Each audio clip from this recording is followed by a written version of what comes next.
Hai semua, untuk fizik tingkatan 5 KSSM, bab 6 fizik nuklear, kita akan mulakan dengan subtopik 6.1, verputan radioaktif. Dalam subtopik ini, kita akan mempelajari tentang persamaan verputan untuk alfa, beta dan gamma. Alfa, beta, gamma. Okey, 3 sinaran radioaktif yang telah pun kita pelajari ketika sains tingkatan 3 sebelum ini. Seterusnya kita akan mempelajari tentang maksud separuh hayat. Okey, juga telah pun kita pelajari ketika sains tingkatan 3, menentukan separuh hayat bahan sumber radioaktif daripada lengkung reputan, dan seterusnya kita akan mempelajari bagaimanakah untuk menyelesaikan masalah yang melibatkan separuh hayat. Okey, jom kita mulakan dengan reputan radioaktif. Apakah dia reputan radioaktif ini? Dia adalah proses yang mana nukleus yang tidak stabil menjadi nukleus yang stabil dengan memancarkan sinaran radioaktif secara rawak dan spontan. Okey, jadi proses yang daripada nukleus tidak stabil menjadi stabil ini, jom kita tengok dulu. Okey, cikgu nak share dengan anda. Ini adalah struktur atom. Okey, yang mana di sini ialah nukleus. Yang mana di sini terdiri daripada proton iaitu P. Okey, yang mana juga dia adalah bercas positif. P proton, P simbolnya dan juga bercas positif. Manakala ini adalah neutron. Okey, ini kita buat sedikit ulang kaji yang mana bercas negatif. N neutron, N simbol dia N kecil dan bercas negatif. Okey, dan kedua-dua ini berada di tengah-tengah atom yang mana ini kita kenali sebagai nukleus. Okey, ini adalah nukleus. Jadi di sini nukleus ini bermaksudnya ialah proton dan neutron yang mana tidak stabil dan stabil. Jadi di sinilah reputan radioaktif berlaku. Okey, dan sementara di orbit di luar terdiri daripada elektron yang lebih ringan dan boleh bergerak. Jadi reputan akan berlaku apabila nukleus yang tidak stabil. Okey, cikgu nak highlight di sini yang tidak stabil menjadi nukleus yang stabil. Okey, tetapi dalam masa itu dia akan dalam tempoh proses ini berlaku, jadi dia akan menghasilkan sinaran radioaktif. Okey, yang terdiri daripada 3 sinaran iaitu terdiri daripada zarah alfa, beta dan sinar gamma. Okey, jadi this is the symbol lah. Okey, mudah je. Dan reputan ini berlaku secara rawak dan juga secara spontan. Dan inilah dia definisi reputan radioaktif. Okey, jom kita buat sedikit ulang kaji berkenaan tentang 3 jenis sinaran radioaktif iaitu alfa, beta dan gamma yang telah pun anda pelajari ketika di menengah rendah. Okey, kita buat sedikit ulang kaji Okey, ini adalah nukleus, ini adalah alfa. Okey, yang mana terdiri daripada proton dan juga neutron. Okey, kita boleh lihat di sini ada 2 proton dan 2 neutron. Ini menjadikan nombor nuklearnya adalah 4 dan di bawahnya 2 nombor protonnya. So kita dapat dekat sini helium sebab 4 2 adalah helium dan ini ialah alfa. Sementara beta pula, okey, kita boleh nampak ada seketul je dan ini sebenarnya adalah elektron. Beta terdiri daripada elektron berkelajuan tinggi yang mana elektron simbolnya adalah E. Okey, dan dia punya nombor nuklear adalah sifar. Nombor proton adalah negatif 1. Okey, bercas negatif. Sementara gamma pula adalah sejenis gelombang. Okey, dan dia wujud dalam keadaan gelombang jenis elektromagnet. Okey, elektromagnet. Salah je. Okey, tolong ingat gamma adalah gelombang elektromagnet. Okey, jom kita tengok pula daripada segi jisimnya. Untuk jisim alfa kita nampak kat sini besar daripada beta kan. Jadi jisimnya juga adalah besar. Okey. Sementara beta jisimnya adalah kecil, lebih rendah sebab elektron sangat ringan. Okey, so dia sangat kecil jisimnya. Sementara gamma, kerana dia adalah sejenis gelombang, maka dia tiada jisim. Okey, tiada jisim kerana gelombang. Okey, berkenaan dengan charge pula, untuk alfa kita ada proton. Jadi dia adalah bercharge positif. Sementara untuk beta, kita nampak kat sini elektron. Jadi elektron bercharge negatif. Gamma pula ialah bercharge neutral. Kerana gelombang. Sini gelombang. Okey, bagaimana pula daripada segi kelajuan? Okey, untuk kelajuan, kita gunakan pewarna biru ni. Okey, untuk kelajuan, alfa adalah lebih lambat bergerak kerana ianya lebih besar jisimnya. Okey, jadi kelajuannya ialah 10% daripada halaju cahaya. C kecil ni adalah halaju cahaya. 10% sahaja. Okey, dia adalah lebih lajulah berbanding dengan kereta kita, pergerakan kita. Tetapi jika dibandingkan dengan beta dan gamma, ianya lebih perlahan. Okey, sementara beta iaitu elektron yang laju dan ringan, ianya bergerak dengan melebihi 99% daripada kelajuan cahaya. Wow, menghampiri kelajuan cahaya. Sedangkan gamma yang merupakan sejenis gelombang, mempunyai kelajuan sama dengan kelajuan cahaya. Kelajuan cahaya ialah 3.00 darab dengan 10 kuasa 8 ms negatif 1. Okey, inilah kelajuan gamma. Okey, bagi kuasa pengayonan pula, okey, bagi alfa, kuasa penayonannya adalah tinggi.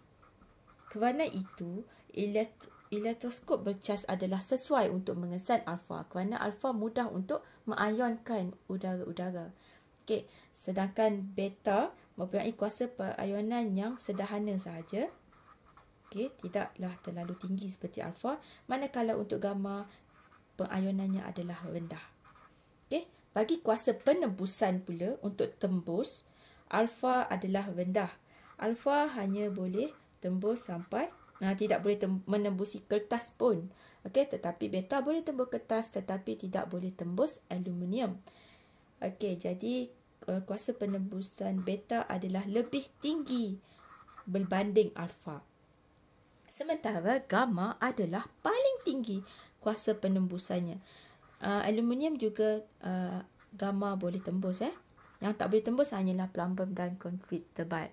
Jadi ini adalah perbezaan antara ketiga-tiga sinaran radioaktif. Disebabkan itu, semua bahan-bahan yang boleh mengeluarkan sinar radioaktif akan disimpan di dalam bekas yang dileputi dengan plumbum. Kerana plumbum tidak dapat ditembusi oleh alfa, beta dan gamma, serta kerana plumbum ini ketupatannya adalah antara ketupatan yang tinggi. Jadi ia sesuai supaya sinar gamma itu atau sinar alfa, beta dan gamma itu tidak akan tersebar ke persekitaran. Okey, dan kita buat sedikit lagi ulang kaji tentang alfa, beta dan gamma ini supaya lebih memahami. Okey, kita mulakan dengan alfa. Alfa adalah bercharge positif. Jadi apabila bercharge positif, dia akan tertarik ke plat yang bercharge negatif. Okey, terbalik. Jadi kerana alfa ini adalah nukleus, maka dia adalah lebih berat. Jadi bila lebih berat, dia akan ambil masa untuk dia tertarik. Jadi ini adalah alfa. Okey, yang berwarna purple ini. Sementara yang berwarna pink ini pula untuk beta adalah bercharge negatif. Jadi dia akan tertarik ke positif. Okey, jadi disebabkan dia laju, sekejap saja dia dah sampai ke plat positif. Okey, ini cara nak lukis dia. Dan sementara untuk gamma yang neutral, okey, jadi dia tidak akan tertarik di mana-mana plat dan dia akan terus bergerak tegak. Dan ini adalah gamma. Okey, untuk rebutan, kita akan mulakan dengan rebutan alfa dahulu, ya. Okey, kita tengok ini adalah nukleus induk. Okey, sebelum berlaku perebutan radioaktif. Jadi apabila itulah merebut dan dia akan menghasilkan nukleus anak. Yang mana nukleus anak ini telah pun kehilangan 2 proton dan 2 neutron. Okey, daripada nukleus induk. Jadi nukleus induk ini adalah campuran antara nukleus anak ini dan juga 4 subatom ni tadilah. Okey, yang ini kita boleh nampak ya, ada 2 proton, ada 2 neutron. Jadi ini adalah zarah alfa, iaitu helium 4 2 proton. Okey, dan nukleus anak ini pula adalah berasalnya daripada nukleus induk yang telah pun mengeluarkan zarah alfa. Okey, jadi jika X ini, iaitu nukleus induk ini, ialah A dan Z. Okey, jadi kita boleh nampak dekat sini ya, untuk Y, cikgu gunakan dia Y untuk nukleus anak ni. Jadi Y ini, A ini mestilah bilangan dia A mesti tolak dengan 4. Sementara Z ini pula mesti tolak dengan 2. Okey, jadi hasil akhirnya ini jika kita tambahkan dengan 4, kita akan dapat A. Sementara Z ini pula kita tolak 2, kita akan dapat Z. Okey, jadi apakah contohnya? Okay, kita tengok satu contoh daripada buku teks. Okey, contohnya adalah polonium, iaitu terdiri daripada 210 dan 84. Okey, kemudian berlaku perebutan yang mana akan membebaskan helium 42, iaitu zarah alfa, juga nukleus anak yang baru, iaitu plumbum. Okey, jadi kalau kita nak tengok berapakah nombor atom dan nombor jisim bagi plumbum ini, kita boleh lihat dengan jelas ya. 210 kita tolakkan dengan 4. Okey, jadi kita akan dapat 206.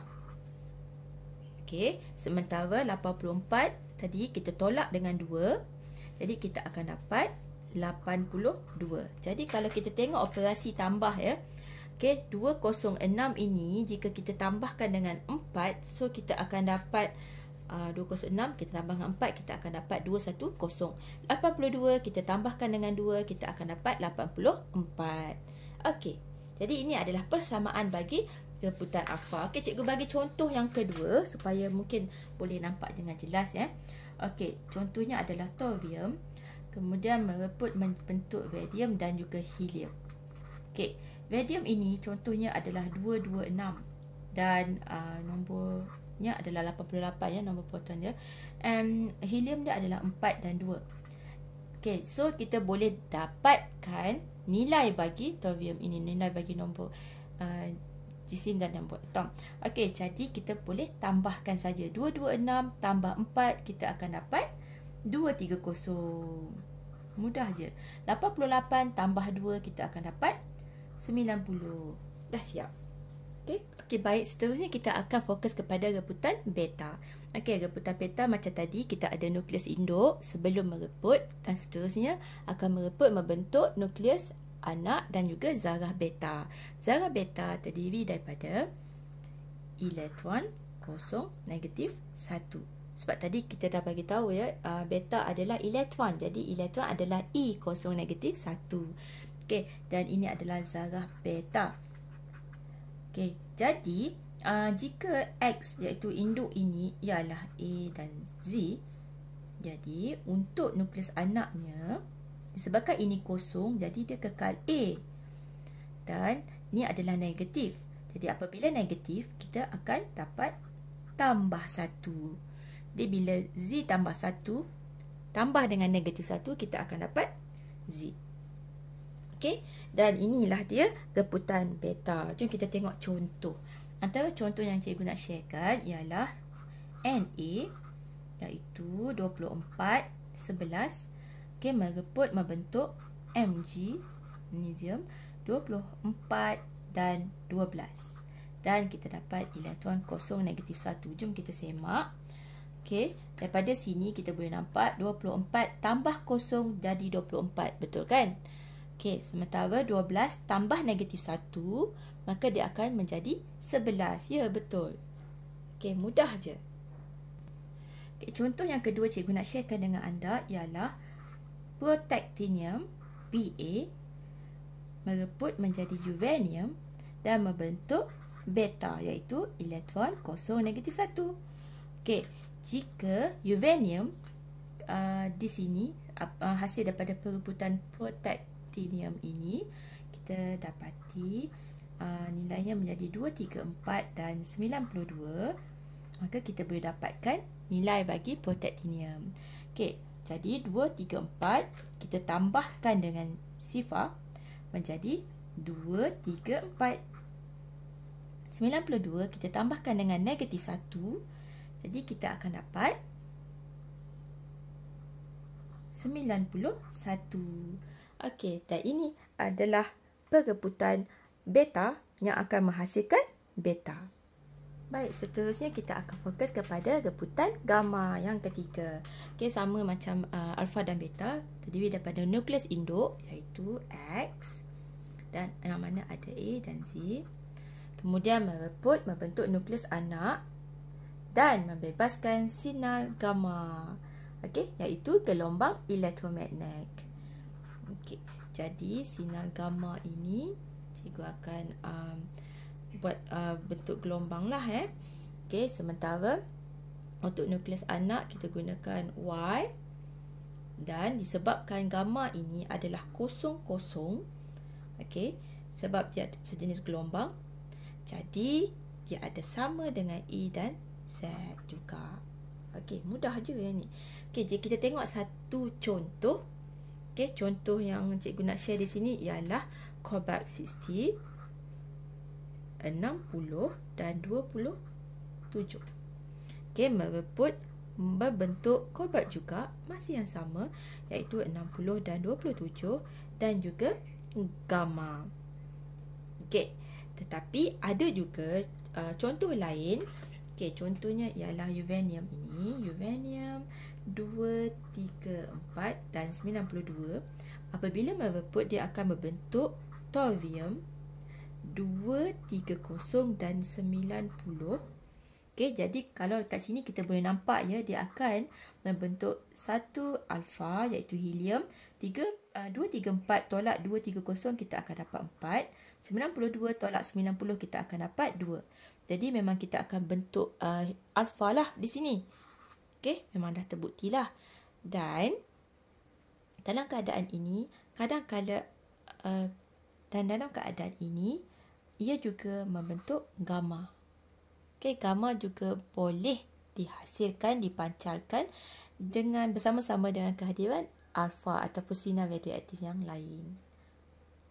Okey, nukleus induk ini adalah tidak stabil. Okey, tidak stabil. Jadi nukleus itu berada di sini. Inilah nukleus yang terdiri daripada proton dan elektron. Dalam keadaan ini adalah tidak stabil. Oleh itu berlaku perebutan. Dia pun mereput. Menjadilah ini. Dia akan mereput dan terkeluarlah 4 ataupun mungkin elektron yang terkeluar ataupun mungkin gamma, gelombang saja yang keluar, dan juga tenaga haba juga keluar. Dan ini adalah kita sebut sebagai nukleus anak, yang mana bilangannya adalah lebih rendah daripada induk, tetapi ianya adalah stabil. Inilah dia rebutan radioaktif. Okey, daripada kurang stabil, tidak stabil menjadi stabil setelah membebaskan beberapa proton, nukleon, neutron ataupun elektron ataupun gelombang gamma. Okey, jadi apakah sebenarnya yang berlaku selepas bahan radioaktif ini merebut? Okey, jadi kita tengok contoh tadilah uranium. Kemudian yang tidak stabil ini akan mula merebut, kemudian akan berbentuk nukleus anak kan. Okey, jadi apakah yang berlaku sebenarnya? Untuk yang pertama sekali, bilangan nukleus radioaktif yang belum merebut akan berkurang. Okey, contoh ya. Okey, sekarang ini yang belum mereput adalah contohnya uranium. Cikgu tunjuk contoh tadilah ya. Uranium ini adalah nukleus induk. Apabila berlaku reputan berlaku banyak kali kan. Jadi lama kelamaan bilangan uranium di dalam batu granit ini akan berkurang bilangannya. Jadi kita boleh nampak dekat sinilah yang belum mereput lagi. Okey, inilah yang belum mereput, yang U ni akan berkurang bilangannya berbanding dengan asal. Dan yang kedua pula, bilangan nukleus anak. Nukleus anak bagi contoh di sini ialah plumbum, Pb, yang berwarna pink ni. Okey, ini adalah nukleus anak. Jadi makin kelamaan apabila pereputan berlaku, maka bilangan nukleus anak akan bertambah dengan berlakunya reputan. Okey, jadi inilah yang cuba menyelesaikan satu soalan untuk melihat berapa banyakkah sinar radioaktif yang dibebaskan hasil daripada uranium-238 ini mereput menjadi radium 22688 yang mana lebih stabil daripada uranium-238. Okey, jom kita tengok macam mana cara kita nak menyelesaikan dan mendapatkan bilangannya. Okey, kita mulakan dengan yang pertama sekali, iaitu sebelum perebutan, iaitu uranium 238 dan 92. Okey, kemudian dia akan berlaku reputan dan menghasilkan thorium di sini. Cikgu salin je ya. 234 dan 90. Okey, so daripada sini kita boleh dapatkan apakah yang dihasilkan. Okey, kita boleh tolak 238 tolak 234 menjadi 4. 92 tolak 90 menjadi 2. Jika 42, dia ialah helium. Dan helium ini adalah alfa. Okey, jom kita tengok pula yang kedua. Cikgu gunakan pen yang berwarna biru. Dia bermula dengan thorium sebab tadi kita berhenti di sini. Thorium ini cikgu salin 234 dan 90. So dia akan mereput membentuk protactinium, iaitu Pa 234 dan 90. Dan kita nak tengok apakah yang dihasilkan. Okey, 234 tolak 234 kita akan dapat sifar. Okey, sementara 90, maaf, ni 91 ya. Okey, 90 tolak 91, jadi kita akan dapat negatif 1. Jadi kalau kosong negatif 1, ini ialah elektron dan ini adalah beta. Okey, so beta yang terhasil. Okey, kita tengok teruskan dengan pen yang berwarna hijau pula. Okey, daripada protactinium tadi yang kita berhenti kat sini. Okey, jadi 234 dan 91 mereput dan membentuk uranium juga, tapi uranium dalam keadaan 234 dan 92. Jadi kita tengok apakah yang terhasil. 234 tolak 234 jadi sifar, 91 tolak 92 jadi negatif 1. Dan ini ialah elektron. Jadi beta sekali lagi terhasil. Okey, seterusnya cikgu gunakan pen yang berwarna purple. Okey, untuk protecting uranium tadi berhenti kat sini kan. Jadi uranium 23492 okey, mereput dan menghasilkan thorium 230 dan 90.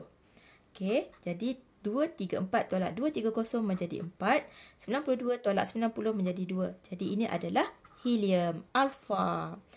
Dan akhir sekali yang berwarna jingga. Okey, kita mulakan dengan thorium. So thorium 23090 mereput membentuk radium 22688. Jadi kita akan dapat 4. 90 tolak 88 menjadi 2. Jadi ini adalah helium dan kita akan dapat alfa. Okey, jom kita tengok bagaimanakah hasil dia.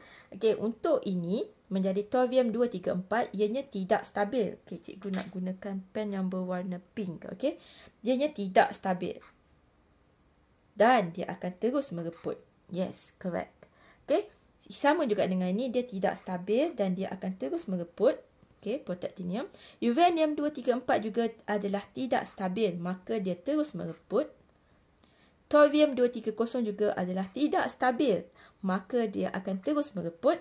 Tetapi apabila mencapai radium, 226 ianya stabil. Okey, jadi dia tidak terus mereput. Pereputan radioaktif berhenti di sini. Di sini. Okey, mudah saja. Bagaimana nak dapatkan bacaan? Anda boleh dapatkan bacaan nombor nukleon dengan nombor proton di sini. Okey?